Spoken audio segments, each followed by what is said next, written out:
June 24th, 1947. One man witnesses 9 disc-shaped objects streaking across the sky, faster than any terrestrial aircraft. The term flying saucers and the modern UFO era were born.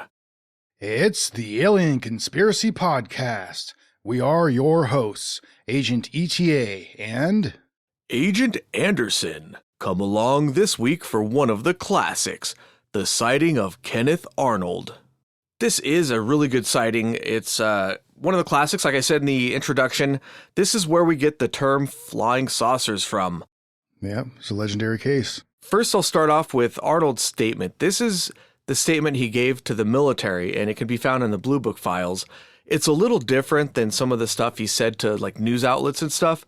And I think it's a little different because when you're being interviewed on the spot and you're being asked questions you didn't necessarily expect, your answers might vary a little bit and you might not be thinking all that carefully or clearly. But this is a written statement that he sat down and he took his time to compose it. So it's probably going to be a little more carefully thought out than some of his other newspaper interviews or things like that, especially because the newspapers misquoted him. You can go through and see where they misquoted him. You can see the source information that they got it from, like on the Newswire, and you can see the newspaper's interpretation.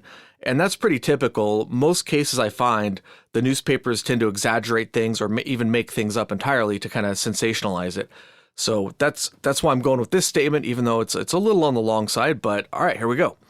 The following story of what I observed over the Cascade Mountains, as impossible as it may seem, is positively true. I never asked nor wanted any notoriety for just accidentally being in the right spot at the right time to observe what I did. The reported something that I know any pilot would have reported. I reported. Edit!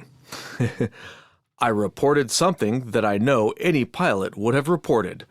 I don't think that in any way my observation was due to any sensitivity of eyesight or judgment than what is considered normal for any pilot. On June 24th, Tuesday, 1947, I had finished my work for the Central Air Service at Chehalis, Washington, and at about 2 o'clock I took off from Chehalis, Washington Airport with the intention of going to Yakima, Washington. My trip was delayed for an hour to search for a large marine transport that supposedly went down near or around the southwest side of Mount Rainier in the state of Washington and, to date, has never been found. I flew directly toward Mount Rainier after reaching an altitude of about 9,500 feet, which is the approximate elevation of the high plateau from which Mount Rainier rises. I had made one sweep of this high plateau to the westward, searching all of the various ridges for this marine ship, and flew to the west, down and near the ridge side of the canyon where Ashford, Washington is located. Unable to see anything that looked like the lost ship, I made a 360-degree turn to the right, and above the little city of Mineral, started again toward Mount Rainier. I climbed back up to an altitude of approximately 9,200 feet. The air was so smooth that day that it was a real pleasure flying and, as most pilots do when the air is smooth and they are flying at a higher altitude, I trimmed out my airplane in the direction of Yakima, Washington, which was almost directly east of my position, and simply sat in my plane observing the sky and the terrain. There was a DC-4 to the left, and to the rear of me approximately 15 miles distance, and I should judge at 14,000-foot elevation. The sky and air was clear as crystal. I hadn't flown more than 2 or 3 minutes on my course when a bright flash reflected on my airplane. It startled me as I thought I was too close to some other aircraft.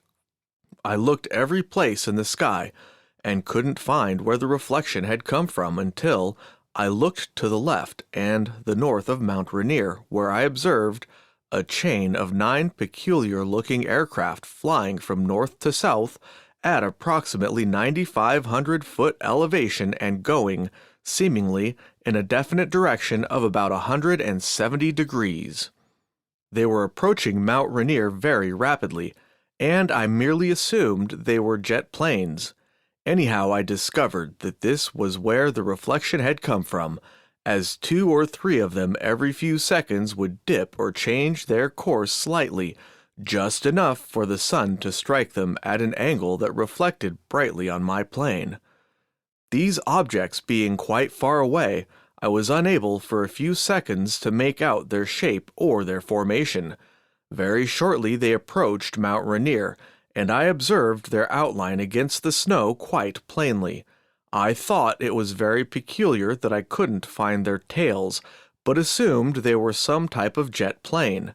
I was determined to clock their speed, as I had 2 definite points I could clock them by. The air was so clear that it was very easy to see objects and determine their approximate shape and size at almost 50 miles that day. I remember distinctly that my sweep second hand on my 8-day clock, which is located on my instrument panel, read 1 minute to 3 p.m. as the first object of this formation passed the southern edge of Mount Rainier. I watched these objects with great interest, as I had never before observed airplanes flying so close to the mountain tops, flying directly south to southeast down the Hog's Back of a mountain range. I would estimate their elevation could have varied 1,000 feet one way or another, up or down, but they were pretty much on the horizon to me, which would indicate they were near the same elevation as I was. They flew like many times I have observed geese to fly, in a rather diagonal chain-like line, as if they were linked together.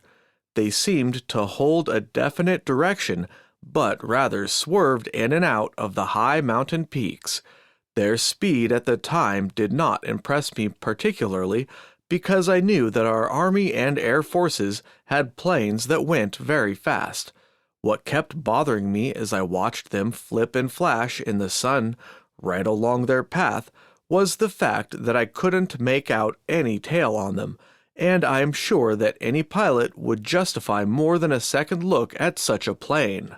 I observed them quite plainly, and I estimate my distance from them, which was almost at right angles, to be between 20 to 25 miles.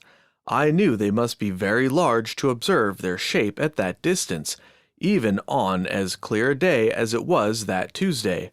In fact, I compared a Zeus fastener or cowling tool I had in my pocket with them, holding it up on them and holding it up on the DC-4, that I could observe at quite a distance to my left, and they seemed smaller than the DC-4, but I should judge their span would have been as wide as the furthest engines on each side of the fuselage of the DC-4. The more I observed these objects, the more upset I became, as I am accustomed and familiar with most all objects flying, whether I am close to the ground or at higher altitudes.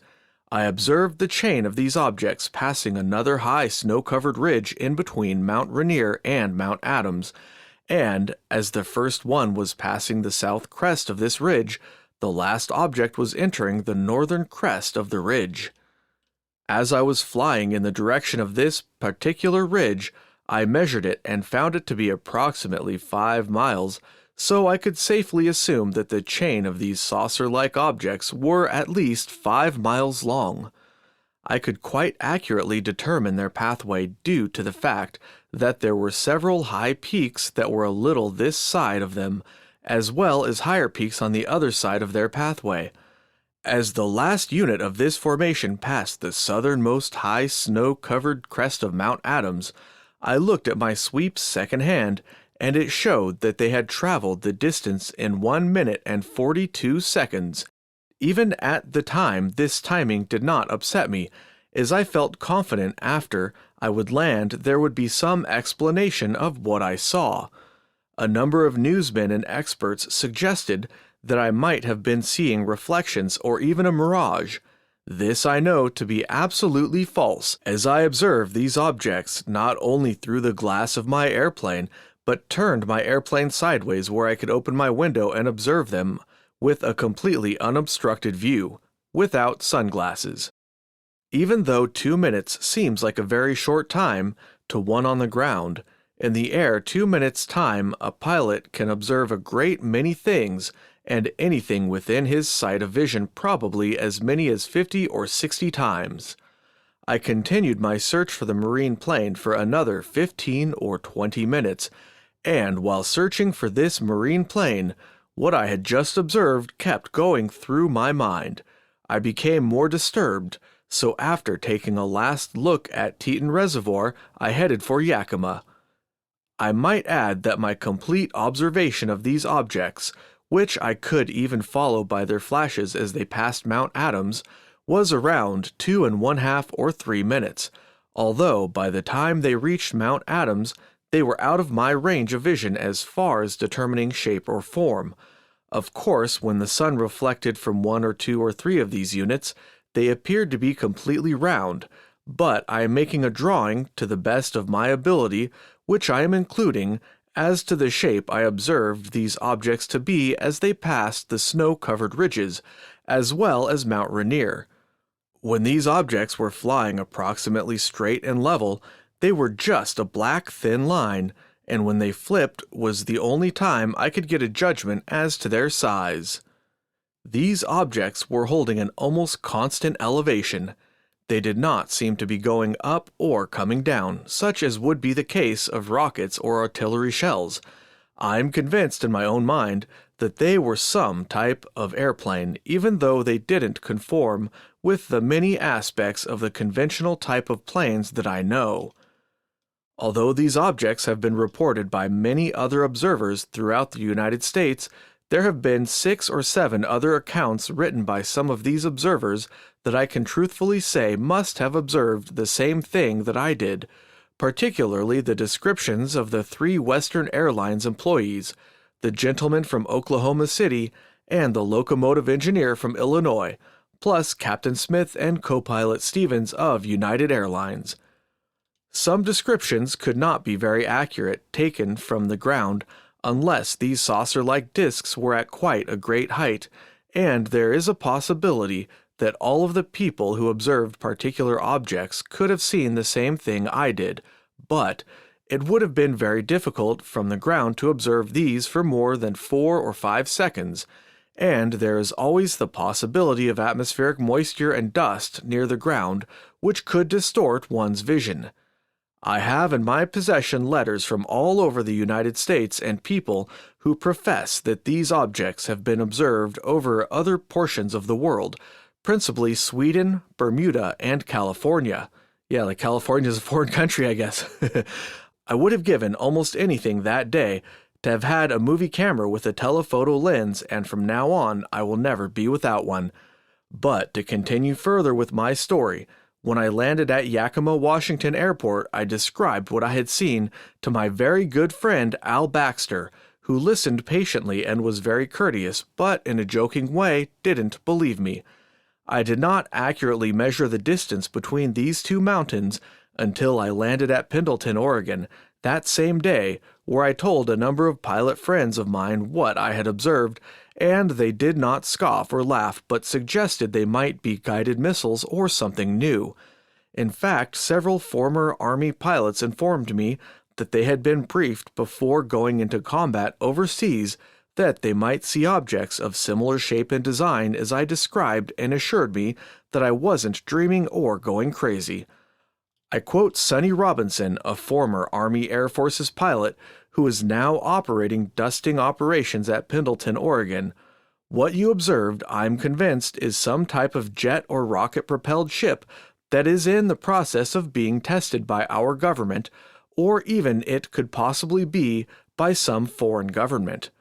Anyhow, the news that I had observed these spread very rapidly, and before the night was over, I was receiving telephone calls from all parts of the world, and to date I have not received one telephone call or one letter of scoffing or disbelief. The only disbelief that I know of was what was printed in the papers. I look at this whole ordeal as not something funny, as some people have made it out to be. To me, it is mighty serious, and since I evidently did observe something that at least Mr. John Doe on the street corner or Pete Andrews on the ranch has never heard about, it is no reason that it does not exist. even though I openly invited any investigation by the Army and the FBI as to the authenticity of my story or a mental or physical examination as to my capabilities. I have received no interest from these two important protective forces of our country. I will go so far as to assume that any report I gave to the United and Associated Press and over the radio on 2 different occasions, which apparently set the nation buzzing, if our military intelligence was not aware of what I observed, they would be the very first people that I could expect as visitors. I have received lots of requests from people who told me to make a lot of wild guesses. I have based what I have written here in this article on positive facts, and as far as guessing what it was I observed, it is just as much a mystery to me as it is to the rest of the world. Well, all right, there we go. There's the episode. Thanks for listening, everybody. That's pretty much wraps it up, right? Yep. All right. Yeah. This is a great story here, man. It's one of those solid stories from a very important era. This is just a hop, skip, and a jump away from the end of World War II. In 1945, right? Yeah. And it's after some people who were flying in World War II had reported the quote unquote Foo Fighters, right? That was the name of them. Yeah. That they had experienced seeing. I think that could be what they're. I've heard it said that's what that fellow was talking about. That he had been talking about. His sighting, the former Air Force pilot, right? Mm-hmm. Yeah. They told him, he's not crazy. Yeah. And I think that actually the Foo Fighters is another really super interesting case that I definitely want to get into sometime. That's kind of a weird one. Yeah, that's a cool one. Yeah, but yeah, this is one one of those cases that it makes you feel all warm and fuzzy inside. It's one of those early on ones. I think Kenneth Arnold is a very important character. He's a special individual because of how credible I think he is and how well respected he was before this even happened. He is a pretty successful guy, right? He had his own business, that he started in 1940 called the Great Western Fire Control Company out of Boise, I think, right? Idaho. Yeah. And yeah, so I mean, the guy wasn't some crackpot that wanted attention, that wanted to just tell some kind of a grand story, to become popular with the boys or something, Yeah, and if you pay attention to what he said, he doesn't speculate that it was aliens or anything like that. He originally he said that he thought it was some kind of government test aircraft or something like that. I think he did speculate later on that it might be extraterrestrial, but somebody else said that first. He didn't say that first.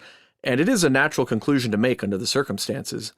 And I think if I'm not mistaken, the famous term flying saucer, which was derived from this case, I think he had made that description well after the fact too. It wasn't in one of the immediate interviews that he gave. Well, the flying saucer comes from, he never said that as far as I can find. Yeah. And there is, as far as he never described the vehicles as looking like that, right? Yeah, he did sometimes say that they were saucer-like or that they moved like saucers. But what the quote that was misquoted was that their motion was like a saucer skipping across water, and then journalists kind of misquoted this and turned it into flying saucer. Yeah. He was describing the way that they were flying. Yeah. So a little bit about the marine transport that he was looking for, because he mentions that in the article. And the reason I'm pointing this out a little bit is because I'll get to an alternate theory later on. So the transport that he mentioned was a Marine C-46, and it crashed in December 1946. The families of some of the soldiers on board raised $5,000 reward for anybody who could, find information or locate the thing. And in today's money, that's about $60,000. Thanks, Federal Reserve, right? That ain't nothing to shake a stick at right there. Yeah. So that's a lot of money. And that's why Arnold and a lot of other people in the area actually were kind of looking for this thing, because there was a huge reward. Arnold was already in the area and he figured, well, might as well, take a slight detour for a chance at $60K. Why not? He also had a lot of experience as a pilot doing these type of searches to begin with as well. Yeah, he had, I forget the exact number, but he had something like 9,000 hours of flying, and like half of that was doing search and rescue or something. So yeah, he did have a lot of experience doing that stuff. So I know that you know a little bit more about like aviation and stuff than I do. Is 9,000, is that a ton of hours? Is that a lot of hours, or is that like kind of like average for somebody of his? That's a pretty high number of hours. Is it? Okay. That's decent. But I hesitate to say that's a hard fact because I didn't write that down. I might be misremembering that. But Okay. I remember that he did have a decent number of hours, a respectable number of hours. You wouldn't think that he didn't know how to fly. He was definitely an expert at what he was doing. He wasn't an amateur. And listening to, that statement that you were reading too from him, you can tell that the guy's a well put together individual. He has a strong head on his shoulders. He's a smart guy. Yeah. As he's explaining his, experience, he goes into great detail, and Yeah.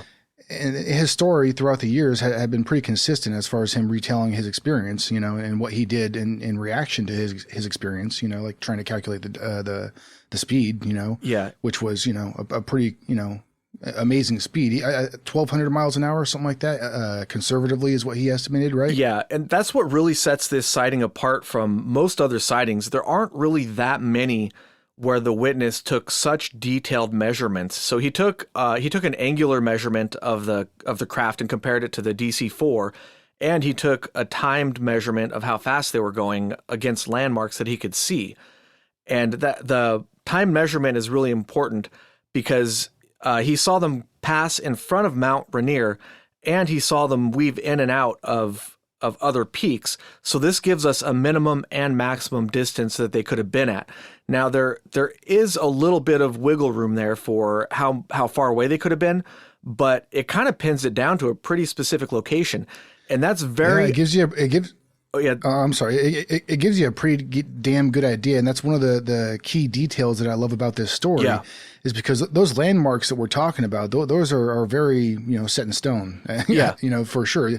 We know how far apart those are for sure. So whether the estimates are off a little bit, I mean, they're going to be. I think at least they're going to be at least in the ballpark. You know what I mean? You give you a damn good idea. Right.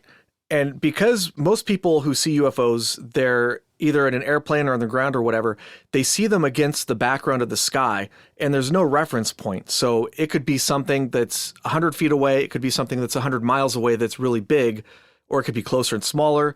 And if there's no reference point, you can't really tell what the distances and the speeds are. But this is a very special case in that regard, because you can tell. One thing that he said was that they were probably about even with him, and so he said they're about on my horizon, so that means they're at the same altitude as me. When you look at the data of the case, it doesn't quite work like that. There's like an astronomical horizon and the geographical horizon, and I guess it would be more along the astronomical horizon. And when you combine that with like the topography of the area, how he said they were basically flying, like hugging the terrain, like really close to the ground. If you look at the topography and all the data, it looks like they were probably flying a little lower than him, probably about 7,000 feet.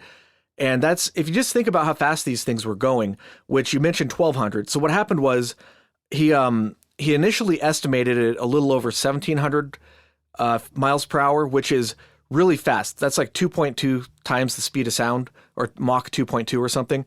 And that is like so ridiculously fast back then that it might as well be like the speed of light.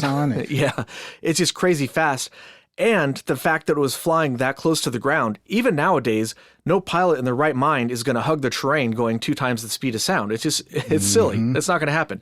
Yeah, you just ought not do it. Yeah, especially in the mountains, because if you're going that fast, a gust of wind can come up off the mountain and just, you'd be like hitting a brick wall at that speed. It's just... Oh, yeah, there's nothing you could do. Well, and not just like a gust of wind or some kind of atmospheric interference. If you have some kind of a mechanical failure or, a computer glitch in the system, a glitch in the matrix, whatever, there's going to be very, very precious few milliseconds probably that you're going to have to react to whatever's going on, Oh, it'd be instantaneous. Oh, yeah. And you wouldn't even be able to react to the terrain. You'd be going so fast, you wouldn't be able to steer in and out of the terrain. I mean, humans, our brains, I don't think would work that fast. And that's one thing, another thing that makes it interesting. A little bit later, I'll talk about what we had at the time that could go supersonic. But even today, we don't have anything that could fly this fast, this low, at least not that's piloted by a person, maybe some kind of drone. But you run into the problem of resistance, of air resistance. So on a previous episode, I did a mind boggle of the SR-71, and that thing, even flying at altitude that's so high up, there's basically no air, the skin of the airplane would basically get red hot and it would expand. And that's almost in space. There's so much friction going Mach 2. At the ground going Mach 2, we still don't have anything that I'm aware of to this day that could fly that fast at that altitude and match the characteristics of these things. And it's not just the friction on the body too. It's the amount of intake that's going into the engine as well. A jet engine. I mean, obviously there's many different types of engine power plants, but if it's a type of engine that needs to intake lots of air or what have you for combustion, then you can only do so much according to whatever the design is. And obviously in lower altitude, the atmosphere is much thicker, so there's a lot more to deal with the regards to friction. Right. And furthermore, he described, not only Arnold but other witnesses also described, that when they're flying, they appeared to flip around erratically as they flew. And they kind of did this in unison with each other, and they also were weaving side to side, and they're darting through valleys and stuff. And if anybody in an airplane, if the airplane was flying at a supersonic, even less than supersonic, and that airplane made any sort of erratic or flipping motion, the pilot would just be vaporized. Like the G-forces would be unreal. They would not be able to survive that kind of a maneuver at that speed. Which to me kind of suggests that whatever these vehicles were powered with, I would assume it would probably be some kind of a gravity, distortion type, engine or something like that, so something that works on gravity, not like internal combustion. Yeah, it definitely some sort of novel propulsion seems appropriate for this case. One thing, Arnold estimated that they were 20 to 25 miles away. But again, when you look at the topography and you look at the possible areas that they could have flown in front of and behind, it's probably a little closer. And there's a really good paper by a man named Martin Shaw. That's Shough. I hope I'm saying that right. And he looks at the maps and looks at a lot of data and crunches numbers, and he concludes that it was probably closer than that, maybe as close as 16 miles, but he estimates maybe 16 to 20 miles or something like that. Well, and there's other solid pieces of evidence to go off of as well, like that DC-4 that he had mentioned. They had actually talked to the crew of that plane. They said that they didn't observe anything. They didn't see anything that day, but we know that obviously he said that he saw a DC and that, it definitely was in the air, so yeah. He's not lying about that as much, for that much, as far as that goes, but. Yeah, and there was a split in military intelligence. The military did investigate this, but they kind of kept their investigation under wraps, and it was kind of 50-50. There were some people who believed Arnold's story, and they believed that the distances he estimated were correct because of, he said, the mountain peaks that we talked about, and they established a minimum and a maximum distance. And they concluded that based on the minimum distance or the minimum size, something your eye could resolve at that distance, that the crafts would have been 200 feet long, and therefore they would have been going as fast as Arnold said they were. There were other people in the military who did not believe Arnold's story, and they thought that Arnold was seeing things that were closer to him, smaller, and were going slower than he said they were. And the problem with this theory, though, is they missed the point that Arnold gave an estimate of angular size, not absolute size, in his statement. They erroneously claimed that he saw crafts that were 50 feet long, and Arnold didn't say that. In interviews and stuff, Arnold estimated that the crafts were 100 feet long, not 50, but they sort of somehow came to that conclusion, and they misquoted him as saying 50 feet. It went into the file and kind of went into the history of the thing that he said they were 50 feet. I found that almost everywhere I looked, but that's actually not true. When I dug a little bit deeper, Arnold didn't say 50, he said 100. But here's a quote from Martin Shaw from his article. His article's called "The Singular Adventure of Mr. Kenneth Arnold," which I'm going to link. I promise this time, guys, I'll put a link in there because it's a really good article. But here's a quote describing the investigation, which is way better than I could sum it up. He says, "The trigonometrical relationship was properly understood by Arnold. He'd offered the newspapers a guess as to the absolute size of the objects, but in his detailed report to the Army Air Force, he contented himself with the remark, 'I knew that they had to be very large to observe their shape at that distance,' and gave only an angular equivalent measure. However, it was not understood by the AAF's Air Technical Intelligence specialists. First, they misrepresented Arnold's measurement of relative angular size as an estimate of absolute size. Next, they introduced a simple numerical error into this fabricated absolute size estimate. And finally, they sought to apply this erroneous absolute size figure as though it was a constant on the trigonometry instead of being one of the unknowns we need to solve for. It is little short of incredible that a supposedly scientific analysis can have proceeded on this basis. As Arnold remarked of his sighting, it seems impossible, but there it is. So these are supposedly scientists and people who know how to do math and stuff, and they're making errors that a third grader wouldn't make. Well, I don't know. They probably don't do trigonometry in third grade, but whatever.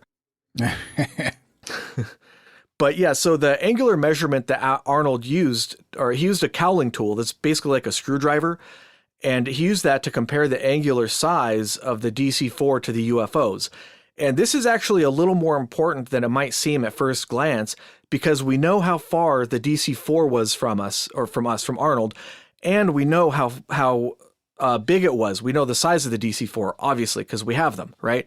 You can use trigonometry to estimate the sizes of the UFOs based on the numbers that we have. And I'm not really that great at math, but luckily Martin Show is, and in his article, he's done the math for us. So it kind of goes something along the lines of this. The outer span of the engines on the DC-4, which is what he was comparing to the UFOs, is about 60 feet. The DC-4 was about 12 to 15 miles away based on the statements and the conditions during the day. And the DC-4 was perpendicular to Arnold, so you wouldn't have to worry about foreshortening of perspective. So it was lined up with them, so you could use it as a measurement. Now, like I said, the span is 60 feet, so you can calculate this at 12 miles, and that makes the UFOs, which are the same distance at 16 to 20 miles, give or take, those would be approximately 100 feet long. And this is a really important measurement because it gives us a pretty good idea of how big they were, and we can say, what did the military have at this time that could account for this? And I'll talk a little bit later about supersonic aircraft, but they didn't have anything that size that could fly that fast that could account for the sighting. So this data that Arnold provided us with is really, really good data that I can't think of any other sightings that has any kind of measurement like this. Yeah, very few besides other pilots, Yeah. But it's rarely this detailed. I can't think off the top of my head of a case that is this detailed, that the person in the moment took that much effort to record stuff and to try to figure out what the hell he's looking at and how fast it's going too. Now, obviously, like modern day aircraft, especially military aircraft, are going to have a lot more sophistication as far as instruments and being able to figure out things immediately. Because they're just going to be able to call back to headquarters there, and simple as asking him a question, they can get back to him real quick. I'm assuming. After interviewing Arnold, a military report concluded, "It is the present opinion of the interviewer that Mr. Arnold actually saw what he stated he saw. It is difficult to believe that a man of his character and apparent integrity would state that he saw objects and write up a report to the extent that he did if he did not see them."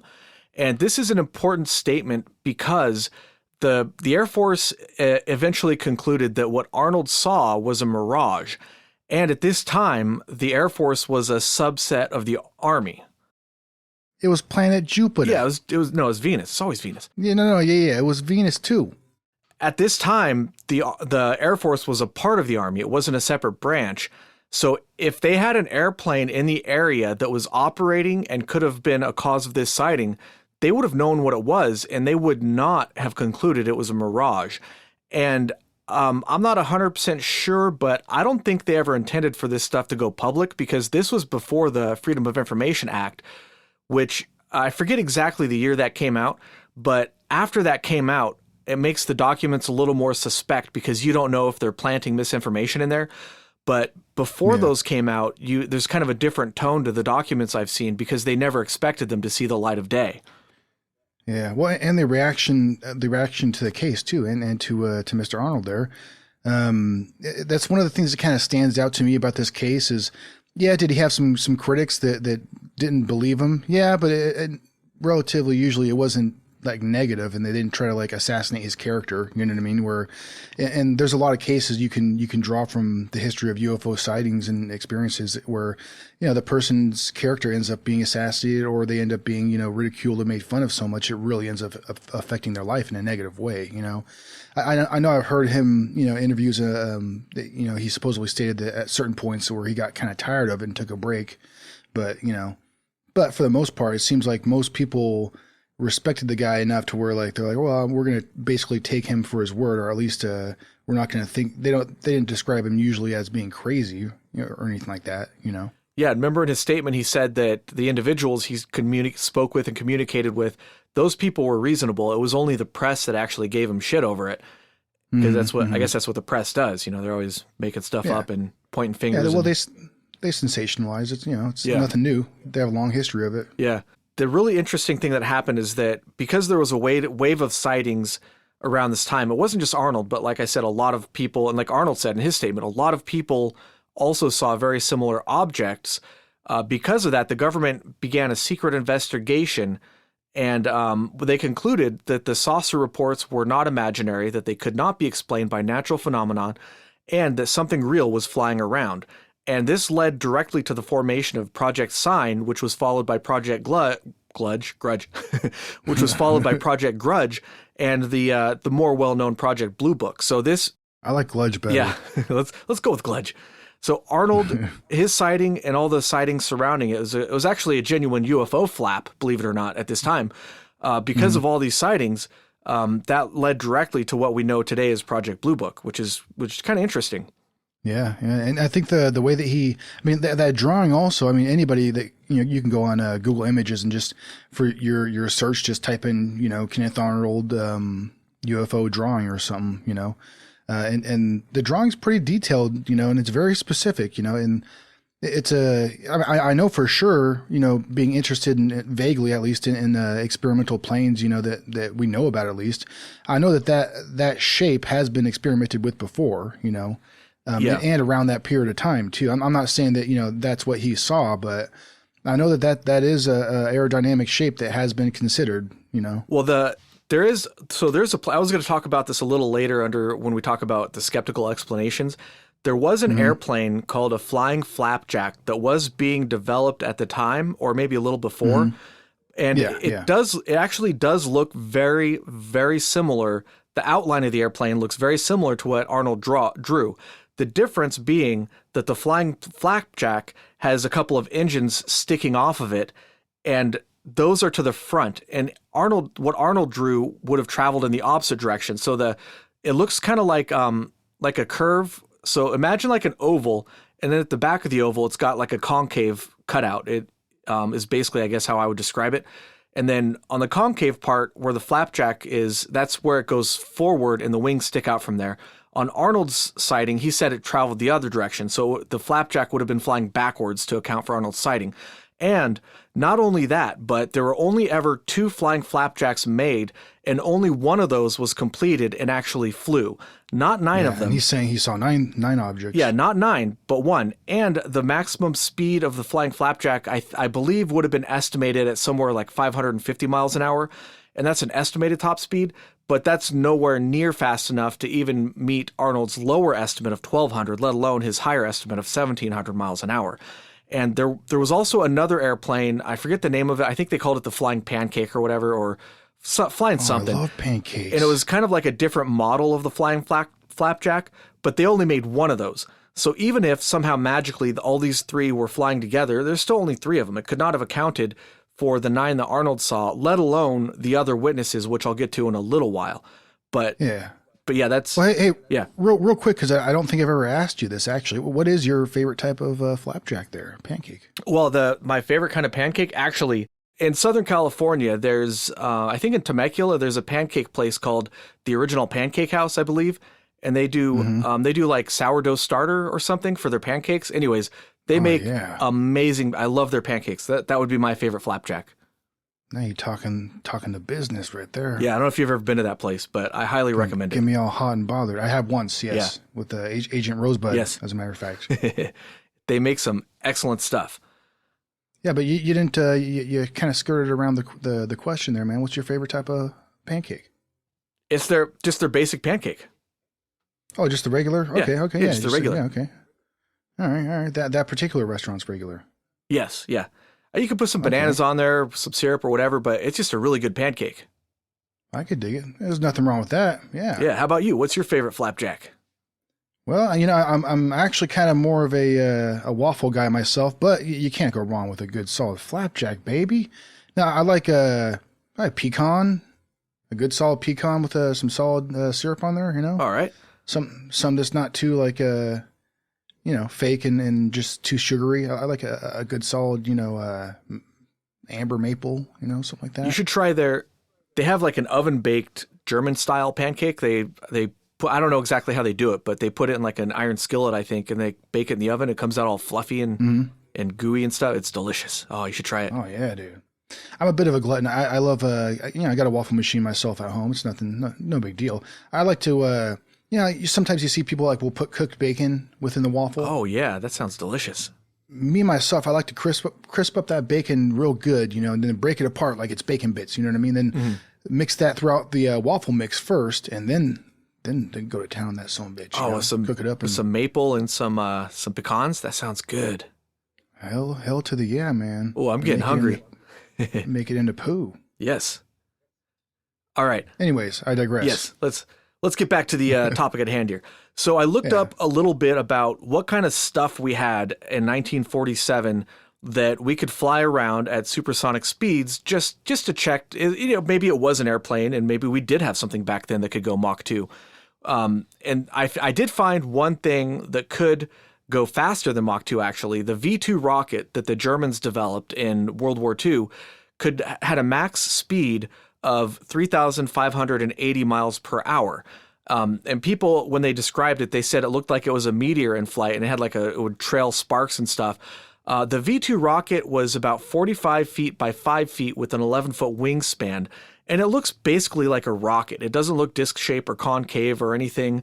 And the max speed is when it's coming back down.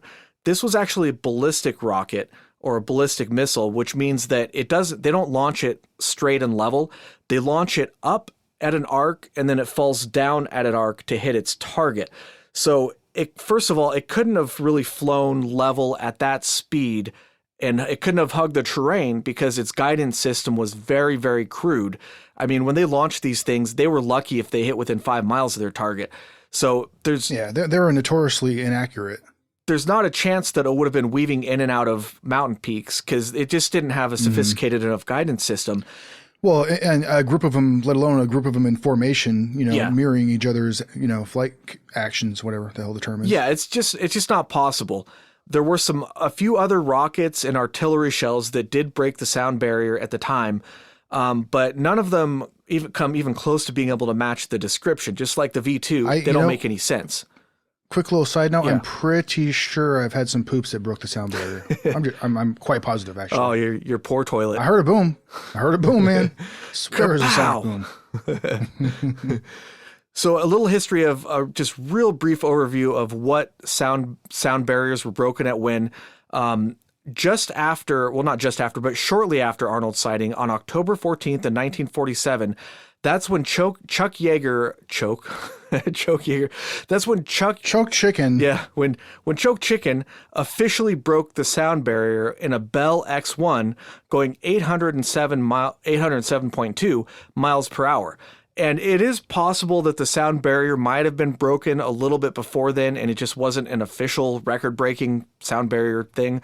But it's still nowhere near 1,200 or 1,700 miles per hour. They didn't do 1,200 miles per hour officially until 1957, 1,600 miles per hour in 1961, and finally 2,000 miles per hour in 1966. So it would have been a really long time, like a decade or more before we had anything that could fly that fast. And if you look at pictures of these airplanes, like the Bell X-1, none of them are disc-shaped. They look like little missiles. They flew them up to altitude and dropped them off of like a bigger airplane, like a missile. they only ever built one or two of them at a time. They never tested them 9 in formation, and none of them ever flew that fast at that low of an altitude. So even though we did get stuff that was that long of a distance, either. Yeah, we did get stuff eventually that went that fast. None of it comes even close to being able to perform like what Arnold saw. None of them flipped around, and none of that other stuff. So even today, there's still nothing that I was able to find that could account for the sighting. So that was just a real quick little look at the supersonic stuff. So what do you think, man? What do you think it was? Well, I'll get to that when a little bit later. But first, you're right. We have a lot of other sightings that I'd like to just kind of go over real quick. Oh, yes. Just because, what these people said they saw, because these are independent witnesses who saw stuff very similar to Arnold. Remember Arnold? Well, it's very important. It's very important too, because Arnold himself is an independent witness. Because he himself didn't have a group of people or anybody else with him, it is very important to have other witnesses that back up what he's saying. Yeah, they didn't talk with each other. They didn't plan it out. They didn't get paid by Unsolved Mysteries to make stuff up or whatever. So remember, Arnold was on June 24th. By the end of July, a researcher who went back and compiled all the media reports of the time. By the end of July, there were over 850 UFO reports in the U.S. media alone. And people saw this all over the world, not just in the United States. 850, that's like a legitimate flap. They call it a UFO flap. That's a lot of sightings. But one of the most important sightings, which corroborated Arnold's sighting, was a prospector named Fred Johnson, who was in the area around, he saw similar objects around the same time as Arnold, and he was able to see them through his personal telescope. He said they were oval with a tapered point. He saw this on Mount Adams. He was about 5,000 feet altitude himself, and they flew overhead. And he said they were faster than any airplane he'd ever seen. He described an object in the tail end that looked like a big hand of a clock shifting from side to side, like a pendulum, like on a grandfather clock or something. And that's kind of a weird and specific detail that I didn't see any other witnesses who described anything like that. So I don't know what to make of it, but it is what it is. That's what this guy described. He also said that when they flew overhead, it made his compass, the hands on his compass, move around kind of weird. But who knows what to make of that? Could be some sort of interference or magnetic. I don't know. Gravity modification gravity distortion engine. The really interesting thing about Fred Johnson's sighting is this became the first unidentified sighting in the Air Force files, which is ironic because Arnold's sighting, which has much better observational data, was dismissed as a mirage. Yeah. It's kind of weird. Yeah. And we have another sighting in the area about 30 minutes before Arnold had his sighting. A dude by the name of L.G. Bernier of Richmond, Washington. He was about 140 miles southeast of Mount Rainier. He saw 3 of the objects fly overhead. And remember, this was 30 minutes before Arnold's sighting. He said they were flying edgewise towards Mount Rainier, and he also said they were faster than anything he had ever seen. He was one of the first witnesses to suggest that these could be extraterrestrial vehicles. And I just want to point out that none of these witnesses reported, at least that I could find, none of them reported hearing any sort of sonic boom. And that's a very unusual detail because anything traveling this fast ought to make a sonic boom, especially and if a sonic boom happens too, every damn buddy in the area is going to hear it, Yeah, it's unmistakable. When I was a kid, I think it was before they outlawed flying supersonic above the United States, which they're not supposed to do anymore. But when I was a kid in Southern California, once in a while you would hear a sonic boom, and it's pretty distinctive. Mm-hmm. It sounds like artillery going off in the sky or something. It's loud.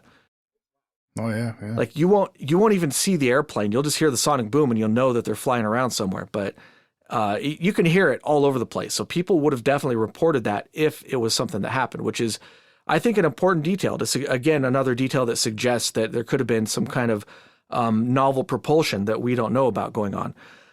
Mrs. Ethel Wheelhouse of Yakima, Washington, Yakima, she saw several strange flying discs flying very fast around the same time that Arnold had his sighting. And there was also another woman near Tacoma, Washington, that saw a chain of bright objects flying at a high speed near Mount Rainier. So we have a whole lot of corroborating witnesses, but one of the most important ones was a Washington State Forest Service officer at a watchtower in Diamond Gap, which is 20 miles south of Yakima. He reported seeing flashes moving in a straight line over Mount Rainier at the time of Arnold's sighting.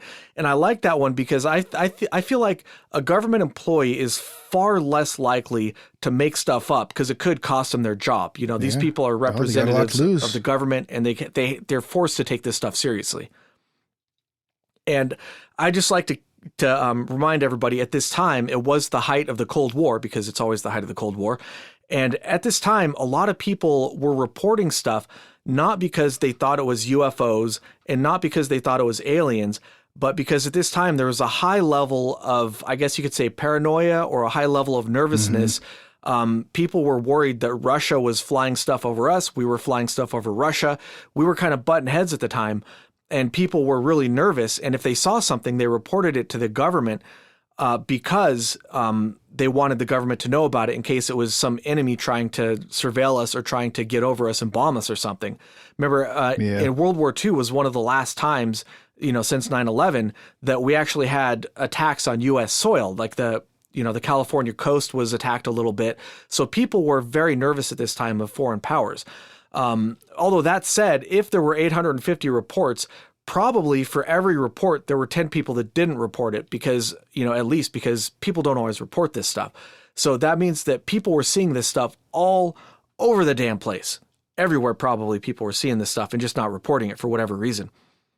Well, and also like you had, touched on earlier, that UFO sightings with craft that are shaped this very, either the exact same shape described or very, very close similar, has happened throughout the years in different spots all over the damn world. Yeah. It's pretty common. This shape of craft is relatively common as far as what's reported throughout the, a lot of different years. Yeah. It's almost become a cliche. Like if you saw one of these and reported it nowadays, people would just roll their eyes. Oh, okay. You saw a flying saucer. Sure, buddy. Well, let's go watch Mars Attacks or whatever. They probably would just brush you off, as being a hoaxer. Just out of hand. If you saw a cigar shape, maybe they'd take it seriously, but definitely not a flying saucer. So there were a lot of other sightings, not just in the Washington area or in the mountain areas, the Cascades where Arnold was at, but like over in other areas like Seattle and things like that on the same day. And in the following weeks, there were a lot of other sightings, like I said. So the following day, two more people reported seeing similar objects. On June 28th, an Air Force pilot flying an F-51 reported a formation of 5 to 6 circular objects near Lake Mead in Nevada at 3:15 in the afternoon. So I'll point out the time of these because a lot of sightings happen to be at night because of, bright objects are easier to see at night. But a lot of these sightings were actually during the day. So on June 28 at nighttime at 9:20 p.m., 4 officers, 2 pilots, and 2 intelligence officers from Maxwell Air Force Base in Montgomery, Alabama, saw a bright light traveling across the sky. They first saw it on the horizon. It zigzagged toward them with high bursts of speed, and then when it was overhead, it made a sharp 90-degree turn and then flew off to the south. And that's, that case would be worth looking at as like its own separate case file because we have really good witnesses and it's really bizarre. And we still don't really have anything that I'm aware of that can fly at a high speed and make a 90-degree turn. It's just a really weird sighting. A woman in Milwaukee reported seeing 10 of them flying over her like the blue blazes. There was a school bus driver in Clarion, Iowa, who saw an object streak across the sky and it was followed a few seconds later by 12 more. There were people in a car near White Sands Proving Grounds in New Mexico, and they saw a pulsating light travel from horizon to horizon in 30 seconds, which, seems pretty fast to me. Maybe it was a satellite. Who knows? But where we got another really big wave of sightings was the weekend of July 4th. Those seemed to be sort of centered around Portland, Oregon, but they were all over the country. That was just where we got the highest number of reports.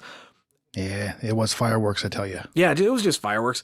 So just a handful of those sightings. On 11 a.m. on July 4th, near Redmond, a car of people saw 4 disc-shaped objects streaking past Mount Jefferson. At 1:05 p.m., a policeman in the parking lot of the Portland City Police Headquarters noticed pigeons fluttering around as if they were scared. He looked up and he saw 5 large disc-shaped objects. 2 of them were going south and 3 were going east. They were very fast and appeared to be oscillating about their lateral axis. I almost said axis. What the hell is an axis? I don't know. A few minutes later, 2 other policemen saw 3 more of them flying in a line. Maybe it was the same ones. We don't know for sure. Shortly after that, 4 harbor patrolmen called and reported 3 to 6 more flying at a very fast speed and oscillating about their axis as well, which, you know, if you look at it like they're lined up, it could be the same craft. We don't know for sure. A woman in Portland about 4:30 on that day reported one that looked like a new dime flipping around, which I like that description. Like, just imagine a shiny new dime in the sky kind of flipping around as it zipped across the, you know, from horizon to horizon in a few seconds. Just really weird. In Vancouver, Washington, some sheriff's deputies reported seeing 20 or 30 of them flying overhead. So like a whole swarm of them. Like that's crazy. And at night on the 4th, a United Airlines crew flying near Emmett, Idaho, saw 5 of them. And they actually filed a report. One of the pilots said, 5 somethings, which were thin and smooth on the bottom and rough appearing on top, were seen silhouetted against the sunset shortly after the plane took off from Boise at 8:04 p.m. We saw them clearly. We followed them in a northeasterly direction for about 45 minutes. They finally disappeared. We were unable to tell whether they outsped us or disintegrated.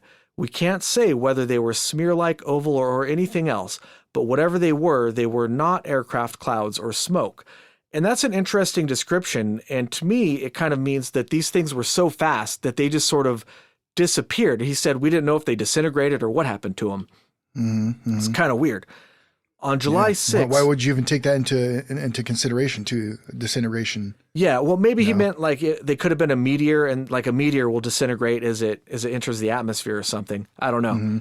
Well, that just speaks to the you know, what they saw. You know, I mean, they saw something very, very, it made a very big impression on them. You know what I mean? Yeah, and obviously... For them, it was a dramatic sight. Obviously, a pilot's going to be familiar with meteors. You know, you're going to see those, I'm sure, if you're flying at night. Mm-hmm. So on July 6, a staff sergeant in Birmingham, Alabama saw several dim glowing lights speeding across the sky, and he was actually supposedly able to take a photograph of them, but I couldn't locate this photo. If anybody out there knows where this photo is, then go ahead and send us a link, because I'd love to see it. Also on July 6th, the crew of an Air Force B-25 saw a bright disc-shaped object at 9 p.m. At Fairfield Suisun Air Force Base in California, a pilot saw something travel 3/4 across the sky in a few seconds, and this object was oscillating on its lateral axis. Moving forward to July 7th, this is a really good, I love this one. William Rhodes photographed an object over Phoenix, Arizona. He got 2 pictures, and the object has a rounded front with a crescent back and shows a dark spot in the middle that could be a hole or a canopy or something. Arnold was shown the photographs by government agents, and Arnold, he was shown this after he wrote his statement that I read earlier, but he was shown photographs of this, and Arnold said that it looked a lot like what he had seen. Now, the reason I love this one so much is you can actually go and Google this photograph, and you could see this photograph for yourself. And it appears that the military thought that this was a genuine photograph, so we could have here we could have here a photograph of the actual crafts that Arnold saw, which is why I think it's so exciting.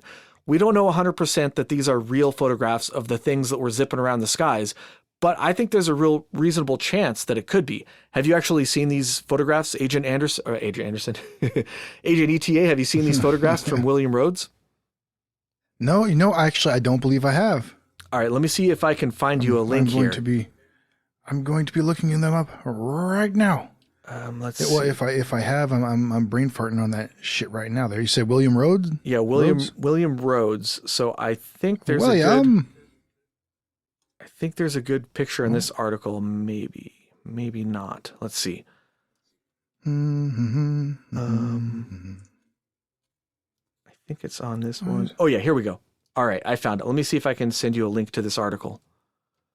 I kept the tab open because I want to put a link to this so people can see it themselves. Let's see here. Send you this link through Skype here. Oh, yeah. You know what? What? Yeah, you know what? Yeah, I think I have seen this picture. It does definitely look familiar. It is a classic picture, yeah. Yeah, I looked. So I guess I typed in William Rhodes UFC pic. Like it kept on like pulling up like pictures of like Dustin Poirier and stuff, and I was like, "What the hell?" Like, Why? Why Yeah. would I don't know anybody even in the UFC named William Rhodes. I don't understand. I just got UFC on the brain because there's a big event tonight. Israel Adesanya versus Paulo Costa. Oh yeah, it's gonna be. I'm amped, dude. This is gonna be a good one. Mm-hmm. Yes, sir, boy. Howdy. Then Jan Blachowicz versus Dominic Reyes. Yeah, I kind of got Dominic Reyes for that one. Heavyweight. Yeah, I think so. I think so. But I mean, shit. I mean, it's Jan Blachowicz is a dog, man, and that dude, he has a lot of experience. You know, he's going to be calm. He's displayed a high level of technique throughout his last couple of fights, and Yeah. I don't know. I don't know. I mean, Dominic Reyes, I think one of the reasons why he probably lost the decision against John Jones, if we could just digress real quick, I suppose, real quick. The last couple of rounds, he kind of he hit a wall and slowed down quite a bit in pace and output, so.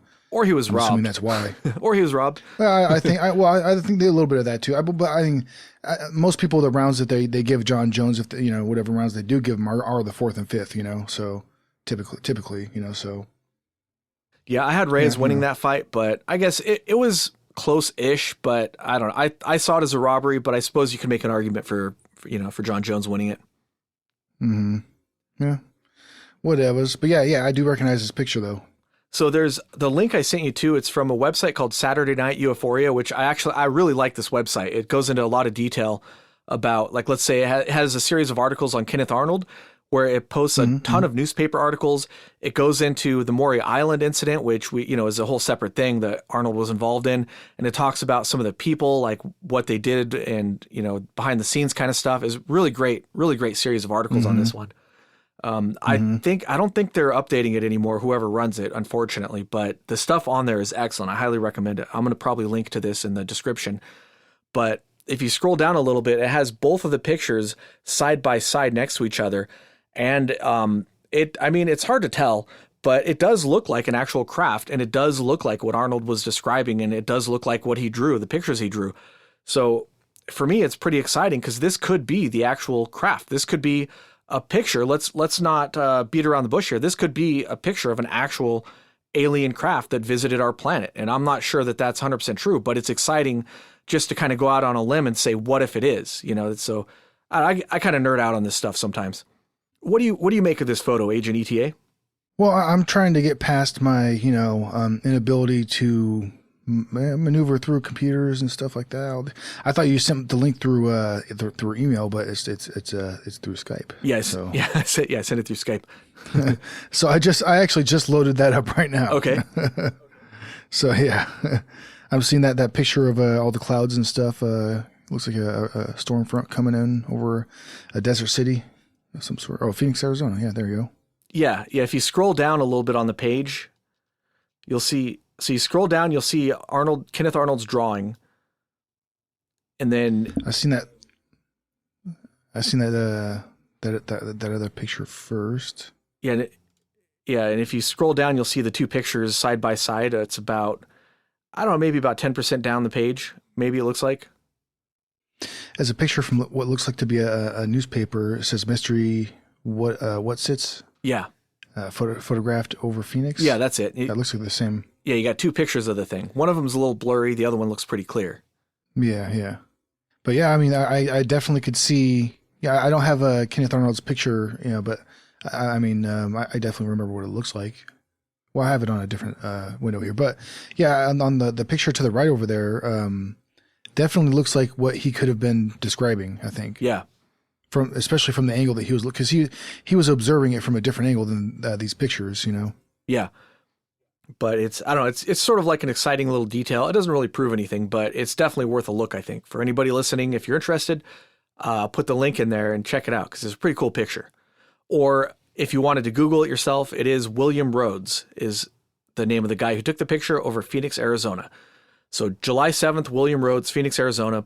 Put that in your old googly machine, and probably you get these pictures will pop up. They're probably some of the more well-known UFO pictures floating out there on the interwebs. So there's another gentleman by the name of Frank Ryman. He also got a photo, and this photo is also available online, but it doesn't show very much detail. It's just like a spot in the sky, and it could be anything. Who knows? Based on his statement, based on what he saw, I think it's probably a picture of the similar object, but the picture itself doesn't necessarily bear that out. It doesn't have that much detail. All right, moving along with some of these witness statements. On July 8th at 10:10 in the morning at Muroc Air Force Base, which is later renamed to Edwards Air Force Base, a test pilot was warming up an XP-84 for a flight test, and he saw a spherical yellow-white craft to the north going west. Several airmen and officers also saw 3 silver objects headed west on the same day around the same time. Also on July 8th at 11:50, on Rogers Dry Lake, which is the dry lake next to Muroc or Edwards, that's where they'll land stuff sometimes because it's this big, huge area where they can land crafts that need a really long runway. A crew of technicians, they were watching 2 P-82s and an A-26 who were about to do a parachute test.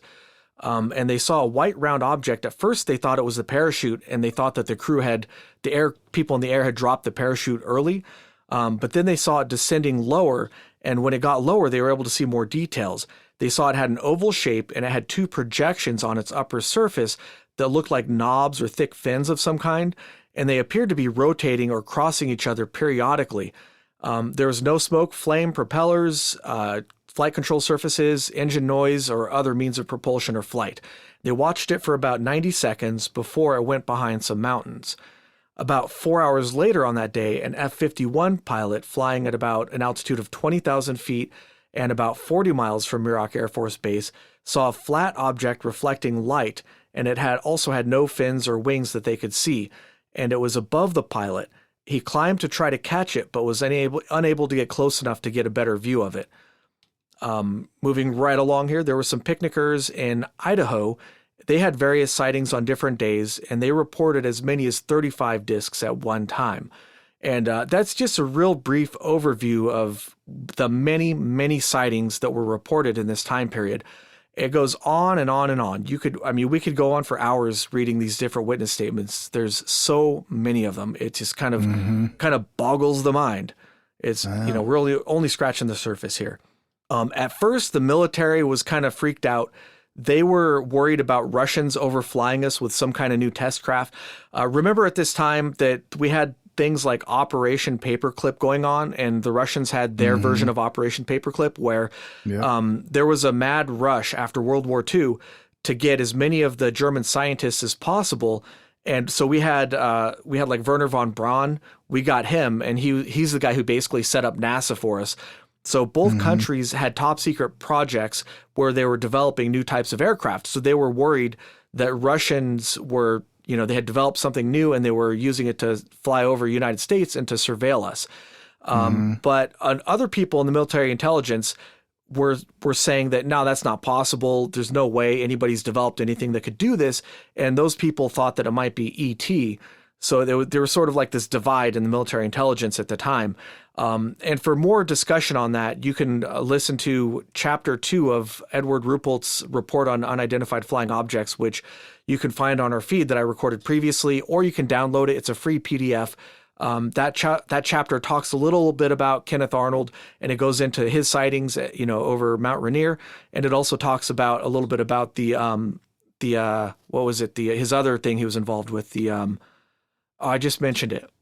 Brain fart. What was that, ETA? Well, whatever. The other thing that Kenneth Arnold was involved in? Yeah, my mind is going blank here, but he was involved in another. Well, I know later on he was involved in interviewing a lot of people who had claimed UFO experiences of one shape, size, or another. Yeah, he was involved in that hoax where a couple of airmen crashed and died when they went to go investigate it. Oh. Well, I can't believe I'm super brain fart. Anyways, the Ruppelt talks about that as well. And it's worth a look because it's an inside view of how they investigated these things. It's really interesting. But maybe if you're more casual, it's too nerdy for you. I don't know. So anyways, these sightings came in, not just the Pacific Northwest, all over the United States. Every state had a sighting like this, and all over the world sightings came in. And the military concluded that there was no conceivable way that any aircraft could perform that would match the reported maneuvers of the UFOs. And that's a direct quote from a military report. We just wouldn't be able to withstand the G-forces of the maneuvers. We didn't have any material that could withstand the friction from the heat.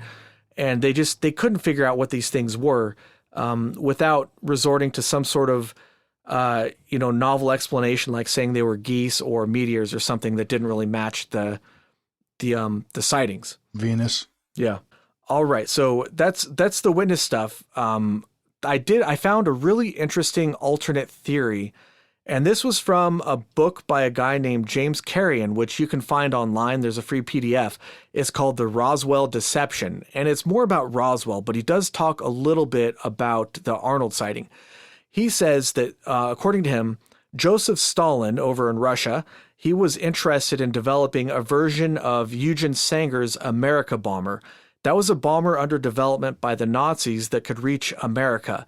The concept was that it would skip off of different atmospheric layers, kind of like you were skipping a stone on water. And it was like a delta wing, right? Yeah, and that's how it would be able to reach the United States without having to worry about refueling or anything like that. It would just sort of float on the atmospheric layers. The idea here that he puts forward, that Carrion puts forward, is that the crashed marine transport was used as sort of a honeypot to draw witnesses to the area, and then our government set up some kind of sighting that people would see and then report to the media that then the Russians would see, and they would kind of get freaked out and they would try to investigate it. So it was sort of like a deception kind of a thing. And it seems somewhat plausible because the reward money of $5,000, $60,000 in today's money, seems like a little bit of money for families to just sort of scrape together on their own. It seems sort of like that would be more like a government kind of a reward, not individuals in a family. But you never know. Maybe somebody had, who was wealthy had a child on the plane and they put forth most of the money. Who knows for sure? It's not crazy ridiculous, but yeah, it's definitely out of the norm. But that's a really interesting theory. And Carrion's book, he goes over a lot of stuff and he makes a really good argument. But the one thing that that I kind of find it implausible is that the sightings were all over the country and all over the world. So why would the U.S. government, why would we lure people to Mount Rainier only to put these things literally everywhere, not just in that area? It doesn't make sense that we would use that as a honeypot to lure witnesses and then go ahead and provide witnesses everywhere. So that's sort of the flaw in the theory to me. But it's still a really interesting idea. And the flipping or erratic motions, the idea is that would have gotten Stalin's attention because it would have been similar to the motions that the America bomber might have had flying. So it's a fun theory, but who knows? What do you make of that one, ETA? Yeah, no, I pretty much agree with you. I think the same thing. I mean, it's... I don't know if, for my own personal opinion, I don't agree with that theory. It is an interesting one, and I don't think necessarily that unplausible. Mm-hmm. You know what I mean? It has some roots in reality. You know what I mean? But I don't know. You want? I guess you want to get into our opinions, or? Well, I have a couple more things here. I have another interesting theory that I found, which actually this didn't occur to me. I just found it on some forums, but somebody proposed, I forget who, because I didn't write it down, unfortunately, but somebody proposed that what everybody was seeing was actually the same thing that crashed in Roswell, New Mexico, the infamous Roswell thing. Oh, yeah. And because the Roswell crash happened somewhere in July, I forget the exact date, but it was happening basically at the same time as all these sightings. So it is plausible, hypothetically, let's just make the assumption, which this is a real big assumption, but let's just say for the sake of argument that a UFO did crash at Roswell, then it is plausible that what everybody was seeing flying around was one of those crafts that did crash in Roswell. And there's not really a whole lot to it, but I thought it was kind of an interesting little theory there. And it makes a lot of sense to me. That'd be cool if it was linked. Yeah, I know. Well, I'm not sold on the Roswell thing at all, but it's just a fun little theory. So I have a little bit here on what the skeptics might have thought. Probably the foremost of them is a gentleman that you might be familiar with named Allen Hynek, or J. Allen Hynek as the name may go. Mm-hmm. And he said, the entire report of this incident is replete with inconsistencies. The report cannot bear even superficial examination, therefore must be disregarded. And for those of you unfamiliar, this was one of the scientific advisors for Project Sign, Grudge, and Blue Book. He worked for the government for a very, very long time analyzing UFO reports. But unfortunately, he didn't actually investigate this. He was just using false assumptions that we talked about earlier to make his conclusions. He didn't look at any of the data himself. The language that he was using too is very matter of fact, Yeah, like very final. yeah, exactly. Like this is not a thing. This is all fake, basically. But he didn't look into it himself, so it's crazy he would say that. But No, he's the expert, yeah, well, yeah, exactly.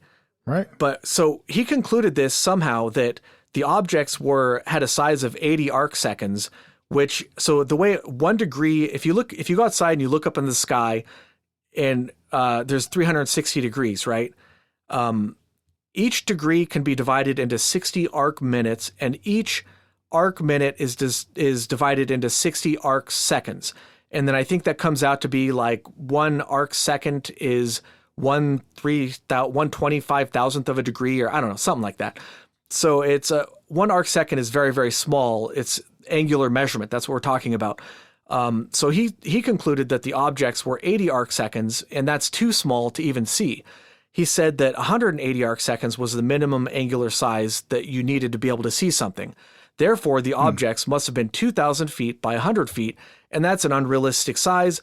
So therefore, Arnold didn't see anything at all, which is very bizarre set of logical gymnastics there to disprove the sighting. And just for reference, the largest thing that was ever flown that I could find was the Hindenburg, the airship, and that was about 800 feet by 100 feet, which is almost half the size of 2,000 feet. But it just seems bizarre to me that you can conclude, well, that was too big to have been in existence, so therefore he didn't see anything at all, which it's a really kind of a weird thing.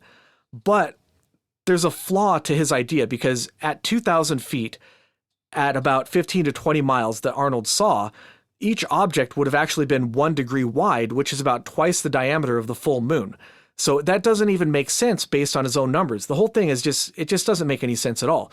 And furthermore, to completely destroy Hynek's argument here, 180 arc seconds, that assumption is based on the Snell and eye test.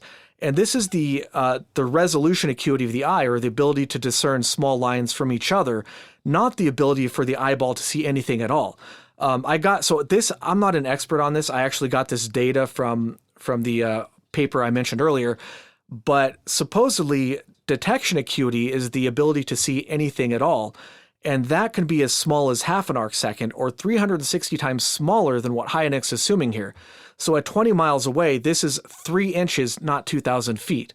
Apparently, that's the numbers I was able to find in that paper. Who knows if it's true, but it's way off what Arnold is saying. And my kind of take on this is Arnold should stay in his lane, is how I see this. He's an expert at astronomy, but that doesn't mean he's an expert at everything. And this is kind of what skeptics will do. A skeptic will be an expert in one specific field, like physics, and then they'll use that to say that they're an expert in all fields, and then they'll make these ridiculous claims to dismiss these cases, but they don't hold up. The skeptic explanations almost never hold up, and in good cases. Not every case is a good case, but in the good cases, the skeptic explanations tend to just fall apart and just become really silly once you really analyze them. Yeah, well, even within physics, there's different rabbit holes, or whatever you want to call it. Different areas that if you're just a general expert in physics, you may not be proficient at all in, just because you're not experienced is all. Yeah, obviously, but So one of the other foremost skeptical explanations is that Arnold saw geese or some kind of flock of birds flying around. And this is because he compared the object's movement to a line of geese or a flock of geese because of their wavering or flipping motion. But this is sort of misquoting him to say this, because he didn't say that he saw geese. He said their motion was like geese. I'm sure he's seen birds flying around. Because of formation, right? Yeah, he's seen birds flying around. If he saw birds, he would have just said they were birds. He wouldn't have said that they were moving like birds. So this is just a complete misquotation of what he saw. And furthermore, skeptics will say, oh, well, some birds, the white birds, can reflect light very brightly. But that's not what he described. That's not what other people described. They described very bright mirror-like reflection of sunlight. Birds just never reflect sunlight like that. So it's just kind of silly. Well, and also a pilot with the 9,000, somewhere around those hours or whatever he had at the time, they're going to be pretty damn familiar with what birds look like in the air. You know, Yeah. I'm sure they've seen it before by that point. You had to have. And not only that, but I mean, everybody, you know, growing up around any area that has any kind of bird traffic, with especially if they're, you know, traveling in any kind of formation, you're going to be familiar with what that looks like. Right. And it's not very hard to recognize, you know, even at distance. I think they move. It's a very specific series of movements. You know, they you know, you can almost see even at distance, you can a lot of times make out a little bit of a wing flap. You know what I mean? Yeah, and just to put this bird theory to bed, this is the most plausible skeptical explanation, the bird theory. Just to put that to bed, Martin Shaw, the gentleman who wrote that paper that I mentioned earlier, he does a really detailed analysis using trigonometry and the speed. So we know how fast Arnold was going. He was going, I don't know, like 105 miles an hour or something, because that's how fast his airplane cruised at. We know the type of airplane that he had. Mm-hmm. And we know that Arnold was very specific about the direction he was flying, the maneuvers he made. He said he turned his airplane to get a better look at him and all this other stuff. We have a really good description of the perceived flight path that these things were flying. So if we ignore the fact that they flew behind a mountain peak, which this, by the way, this is usually how skeptics, what they do to justify their explanations. They ignore pieces of the witness statements, and they just cherry pick the data that fits their explanation. Mm-hmm. But let's go ahead and give them the benefit of the doubt and say that he was mistaken about flying behind peaks, and we just use his general flight path going from Mount Rainier to Mount Adams. Martin Shaw does a really good job of using trigonometry, the speed of the airplanes, the speed a bird would be flying at, the distance the bird would have to be perceived as these objects, you know, the angular size and all that stuff. And he calculates based on the topography, all this other data, that it's absolutely impossible for birds under any circumstance to account for his sighting from where he visually saw them going from Mount Adams and Mount Rainier. It's just not possible. Don't take my word for it. Go read this really detailed explanation that he puts up. I'm not a math wizard, and I kind of have to take his word for it a little bit, but his calculations do seem plausible. He draws diagrams with, you know, where the birds would be and all this other stuff. It's a really good rundown. And I'm only mentioning that because he pretty much blows this out of water. He puts it to bed. And if you're still clinging onto that, just forget about it, because it wasn't birds, guys. There's not a chance. Mm-hmm. But there's some other skeptical explanations. And I like to talk about these a little bit just for a laugh, because some of them they're pretty good. So some other ones that were proposed was snow blowing off of the mountains, balloons, clouds, water droplets on his window, which is stupid because not only did he turn his airplane, he took his glasses off, he rolled his aircraft back and forth, to, you know, rocked his airplane to make sure that it wasn't reflections, and he even rolled his window down so that he knew he was looking at them unobstructed. It wasn't reflections, guys. Give that one up. That's probably the second most plausible theory that people cling to, the skeptics. Mm-hmm. A mirage of distant mountains is another one. Earth lights, ice meteors, which is, I don't think that's even really like a real thing, but that was proposed as a skeptical explanation. Huge hailstones, motes in his eye, and layers of hot and cold air. So there's a real quick rundown of all the skeptical explanations, but they're all pretty comical, you know. None of them, I mean, I think that, you know, Monty Python's Flying Circus is a better explanation than any of those, you know, whatever. Yeah, makes a lot more sense. Yeah, at the very least. But so that's pretty much all I have. What's your final thoughts on this, ETA? One of the strong beliefs I have about like technology in general, that, you know, a lot of people have heard the opinion that typically government is way far ahead of like the public knowledge of technology, the heights of technology, right?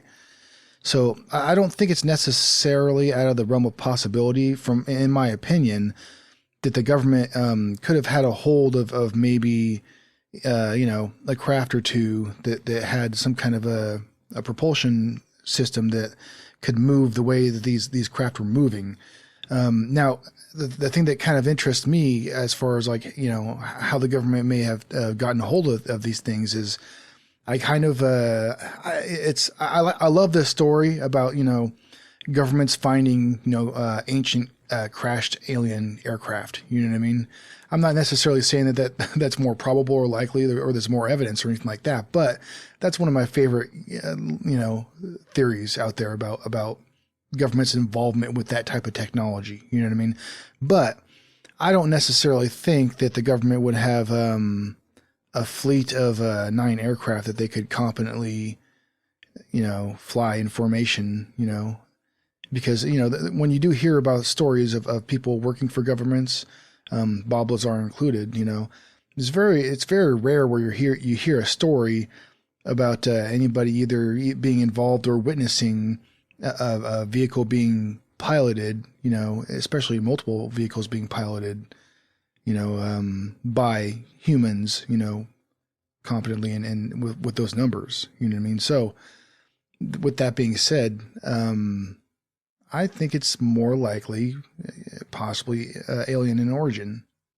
Yeah, I think it's a really interesting sighting, and it's hard for me to conclude that it was a man-made airplane. But like you're saying, you said the government is typically far, far ahead of where we know that they are or where we think they are. And if you look back at some historical documents, there's stuff from like the 40s, 50s, 60s, whatever, where the documents are still highly redacted. So if this is a technology that we somehow developed and it's still in use today, then they would redact it even if it's that long ago and we wouldn't know about it potentially. It's kind of hard for me to believe that because so much stuff gets leaked over the years, but it's still a plausible explanation that they did develop some kind of propulsion and that they were using it. But based on the aircraft and technology that we know about, I'm pretty confident in saying 100% this was not a man-made craft. Maybe it's possible, but it's really hard for me to believe that it was something man-made. There were some crafts like nuclear propelled craft that were under development, and our government still to this day maintains that we never flew nuclear powered craft, even though there are a handful of cases like potentially the Cash Landrum incident that could be explained by some sort of, government nuclear craft. I don't know, but it's hard for me to say that it was something that people made, that it was man-made terrestrial craft. And if you just look at the way they made top secret test vehicles and stuff like that, usually they'll make a test vehicle and then they'll base a production craft on technology developed in that test vehicle. We've never had anything that was a production craft that we know of that could do, even to this day, that could maneuver like this at this altitude. And there certainly weren't any test vehicles. And test vehicles are only made one at a time, and they weren't flown in groups of 9, or even some witnesses said they saw 30 or 35 of them. They don't test these over populated tourist areas. They would not be testing or flying top secret craft over Mount Rainier. It just wouldn't be a thing that they would do. It's a bad government craft or military craft is just a really bad fit for this case, in my opinion. The bizarre flight characteristics described by many witnesses, they don't make sense for a terrestrial aerodynamic vehicle. The passengers, if they were in there with flipping around at supersonic speeds, they would be killed instantly by the G-forces. Furthermore, like I said before, there were no sonic booms, and they didn't appear to have any flight control surfaces like wings or anything like that, rudders, ailerons, nothing that they could use to steer the aircraft. There's no air intakes reported, no jet engines, no propellers, nothing that could propel these things. There's actually no engine noise or anything at all from these things, is what most people reported. And this kind of makes me wonder if it wasn't some sort of exotic form of propulsion, such as the Alcubierre drive. We talked about this in a previous episode. Actually, we mentioned it several times because it's something that comes up over and over again. But what an Alcubierre drive is a physicist in the 90s named Alcubierre theorized that you could bend space-time around a ship, and you could therefore go faster than the speed of light even using this. You wouldn't actually be going faster than the speed of light. The way it would work theoretically is that from your perspective, your ship would be at a standstill and space-time would be moving around your ship. And you could kind of use... Just like Event Horizon. Yeah. The movie. Yeah, sort of. And you could sort of use this to cheat physics. But the really cool thing is that the theories work out. Like, this is not breaking our current understanding of physics to do something like this. The only thing holding us back is it would require some sort of exotic particle like antimatter or something to power it, or I forget the exact details, but it would require like negative mass or some weird thing like that to actually bend space-time. So as far as we know, the ability to. As far as we know publicly, we don't have the technology yet, but we do have the theory that it is possible. And if a craft was bending space-time around it, from the craft's perspective, it would be moving in a straight line. But perhaps this could explain the wavering or flipping motion as it moved through, as space-time moved around it. It would make the craft appear to oscillate because it wouldn't be moving through the air. The air and space-time itself would be moving around the craft. So some sort of, novel propulsion or some sort of exotic propulsion could explain what the witnesses saw. Also, if there's some sort of hidden fourth dimension, these crafts are moving through hidden fourth dimensions, and we're only seeing part of the crafts or part of the picture of what's going on. That might also explain the bizarre flight characteristics that people are seeing. But that one is a little out there. It's not really, I wouldn't call that plausible necessarily, but the thing is, not just this case, but there's a lot of cases where you see what the witnesses describe, and it makes me wonder if there's crafts that are moving through a fourth dimension, a fourth spatial dimension that we're not capable of perceiving. But that's just pure speculation on my part. But I think it maybe is another possibility. But to conclude, so aliens. I think aliens, my take on it is, I think it's a possibility for this case. Without the hard proof, without them so-called landing on the White House lawn and introducing themselves, we could never know for sure. To your leader. But because we don't have any possible explanation for these things that could be here from Earth, I don't think it's that much of a leap to say this was an alien visitation. But without the hard proof, I'm not necessarily saying it was aliens, but I think that to me, that sees like the most likely explanation for it. And I guess that's my take on the Kenneth Arnold sighting. Heck yeah. And I definitely agree with you, with the notion that at the very least, it has to be some kind of exotic propulsion. Yeah.